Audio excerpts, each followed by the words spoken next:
मैं सर यहाँ एक कंपनी में काम करता हूँ, नरुला इस वर्ल्ड के नाम से न, जो नरुला स्वीट्स चलाती है। उसमें मैं काम कर रहा हूँ पिछले 2 सालों से। तो 2 सालों से सैलरी तो थोड़ी मोड़ी लेट आती थी, लेकिन हर महीने 15-20 तारीख तक सैलरी आ ही जाती थी। पिछली बार जब मैं नवंबर में अपने घर गया तो उस टाइम भी मेरी 4-5 महीने की सैलरी बाकी थी। मेरे सिस्टर की शादी थी, तो इन्होंने कहा था कि हाँ मैं भेज दूंगा, तो भेज सैलरी तो भेजी उन्होंने। 5 महीने की बाकी थी तो 4 महीने की भेज दी। 1 महीने की उस टाइम बाकी रख ली ताकि ये बंदा दोबारा यहाँ आए। तो मैं आ भी गया अपने टाइम से, जैसे ही सिस्टर की शादी खत्म हुई तो मैं आ भी गया। उसके बाद आया तो उसके बाद मैं 10 दिसंबर को यहाँ आया हूँ। 10 दिसंबर से लेकर आज 17 अगस्त है। 8 महीने इसी में हो गए। 8 महीने के सिर्फ मुझे 1 महीने की सैलरी जो बाकी था वही मिला है। बाद बाकी 10 दिसंबर से लेकर अभी 17 अगस्त तक जितनी भी ड्यूटी हुई है 8 महीने 15 दिन की, 8.5 महीने मेरे मुझे पैसा ही नहीं मिला। बोल रहे हैं थोड़ा सा कंपनी में थोड़ा सा दिक्कत चल रहा है, हाँ मिल जाएगा, हाँ हो जाएगा। तो हाँ हो जाएगा, हाँ मिल जाएगा, सांत्वना देने से क्या होगा? मुझे तो सैलरी चाहिए ना। हर आदमी की अपनी अपनी नीड्स होती है। मैं अपने घर से 800 किलोमीटर 900 किलोमीटर दूर यहाँ पैसा कमाने ही तो आया हूँ, फिर अपना परिवार का भरण पोषण करने ही तो आया हूँ। अब मुझे सैलरी ही नहीं मिलेगी तो मैं कैसे सर्वाइव करूंगा? हाँ, बातचीत तो मेरा कल भी हुआ है। वो क्या, वो जो एमडी हैं नरुला स्वीट्स के, वो बोले कि हाँ रक्षाबंधन से पहले आपका 2 महीने का दे दिया जाएगा, उसके बाद मैं दो दो तीन तीन महीने करके दे दूंगा। लेकिन दे दूंगा तो फ्यूचर वाली है कहानी।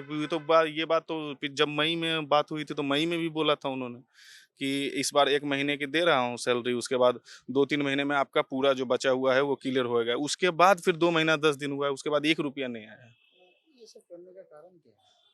करने का कारण क्या है कि ताकि बंदा रुका रह सके, या फिर अभी इनके पास स्टाफ है नहीं। मैं जिस दुकान में काम करता हूँ उस टाइम 12-13 स्टाफ थे, अभी वो दुकान 3-4 स्टाफ में चल रही है। अगर जब सैलरी इतनी लेट है, शायद उनको ये भी डर लगता हो कि सैलरी दे देंगे तो शायद भाग जाए। लगभग अधिकतर आदमी ही परेशान है। जो कानूनी का प्रक्रिया अपना सकते हैं वो अपनाए हैं, जो नहीं अपना सकते हैं वो अपना कुछ छोड़ के चले गए हैं। मैं 7 जुलाई को फाइल किया था केस, आप देख सकते हैं रिसीविंग 7 जुलाई का है। 7 जुलाई से लेकर पहले मुझे कहा आप 10-15 दिन के बाद आइए, तो मैं 15 दिन के बाद आया। 15 दिन के बाद आया तो बोले मुझे अगले हफ्ते आइए, तो अगले हफ्ते भी मुझे पता चला, कहा कि विजिट करने गए हैं या फिर बात आपसे बात हुआ है, उनसे बात हो गई है। वो बोले कि अगले महीने की सैलरी जब देंगे तो सबका क्लियर कर देंगे। तो अगले महीने कब? सैलरी देने का समय प्राइवेट लिमिटेड कंपनी का भी 7 तारीख होता है, 10 तारीख होता है। ठेकेदार के यहाँ भी कोई काम करता है उसका 15 तारीख तक हाँ, डेट होता है। कंपनी दोनों तरफ से हम निराश हैं कि ना कानून अपना काम कर रहा है ना वो कर रहे हैं। ऐसे में कब तक बट डिमांड है मुझे पूरी पूरी सैलरी दे दी जाए। अगर वो नहीं कर रहे हैं तो लेबर कोर्ट इसमें अपना हस्तक्षेप करे। आखिर कानून बनाया किस लिए गया है? जब लोग अपना काम नहीं करेंगे, सही से नहीं करेंगे, तो उसके लिए कानून बनाया गया है। कानून में पदाधिकारी होते हैं कि जो उसको एग्जीक्यूट करते हैं सारी चीजों को। ମୋ ନାଁ ହେଉଛି ଡକ୍ଟର ଇପ୍ସିତା ଦାସ। ମୁଁ ହ୍ୟୁମାନ୍ ରାଇଟ୍ସ ପାଇଁ କାମ କରେ। ସମ୍ପୂର୍ଣ୍ଣ ଘଟଣାଟା ଏହା ହେଉଛି କି ମୁଁ ଯେତିକି ତାଙ୍କଠୁ ଶୁଣିଲି, ଏଇଟା ଗୋଟେ ପ୍ୟାଟର୍ନ ହେଇଯାଇଛି ନରୁଲା କମ୍ପାନିଜ୍ ତରଫରୁ କି ସେମାନେ ଇଣ୍ଟେନସନାଲି ଏମ୍ପ୍ଲୟିଜ୍ ମାନଙ୍କୁ ସାଲାରିଜ୍ ଦେଉନାହାନ୍ତି। ପ୍ରଥମ କଥା, ସେମାନେ ମ୍ୟାକ୍ସିମମ୍ ଏମ୍ପ୍ଲୟିଜ୍କୁ ବାହାରୁ ହାୟାର କରୁଛନ୍ତି ଆଉ ସେମାନଙ୍କୁ ମନ୍ଥର ମିଡ୍ ଅଫ୍ ଦ ମନ୍ଥରେ ସାଲାରୀ ପେମେଣ୍ଟର ଡ୍ୟୁ ରଖୁଛନ୍ତି ଆଣ୍ଡ ତାପରେ ସାଲାରୀ ଦେଉନାହାନ୍ତି। ସାଲାରୀ ନଦେଲା ପରେ 1 ମାସ 2 ମାସ 3 ମାସ ଏମିତି ସାଲାରୀ ନଦେଲା ପରେ ଏମ୍ପ୍ଲୟିଜ୍ ମାନେ କ'ଣ କରୁଛନ୍ତି ନା ଫ୍ରଷ୍ଟ୍ରେଟେଡ୍ ହେଇକି ଚାକିରି ଛାଡ଼ି ଦେଉଛନ୍ତି। ତ ଯଦି ଜଣଙ୍କର ବି 10,000 ସାଲାରୀ ହେଲା, 3 ମାସ ସାଲାରୀ ଯଦି ତାକୁ ନ ଦିଆହେଲା, ଚାକିରି ଛାଡ଼ିଦେଲା, ତ ଏଇଠି କମ୍ପାନୀ କ'ଣ କଲା ନା ତା 30,000 ଟଙ୍କାର ସାଲାରୀ ବଞ୍ଚେଇଦେଲା। ତ ମୁଁ ଯେତିକି ପ୍ରଦୀପ ଜୀଙ୍କଠୁ ଶୁଣିବାକୁ ପାଇଲି, 70-80% ଏମ୍ପ୍ଲୟିଜ୍ ମାନଙ୍କ ସହିତ ସେ ସେୟା କରୁଛନ୍ତି and that is the reason ବହୁତ ଗୁଡ଼େ ଏମ୍ପ୍ଲୟିଜ୍ ଜବ୍ ଛାଡ଼ି ଦେଉଛନ୍ତି।